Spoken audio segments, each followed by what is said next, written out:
Para nosotros es importante aprender y reflexionar sobre aquello que el Evangelio nos marca desde nuestra formación primaria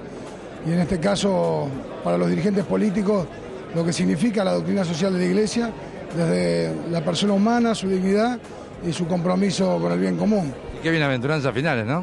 Y la verdad que sí, la verdad que la Argentina necesitaría un poco de esta agua fresca, de este sinceramiento,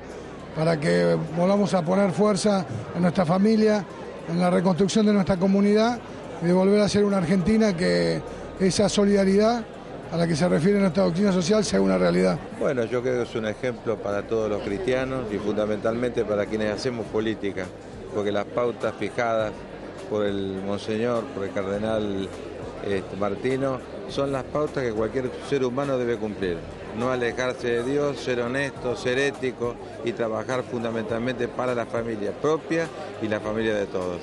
Es importante para nosotros los jóvenes que volvamos a recuperar la política como el servicio más profundo a la patria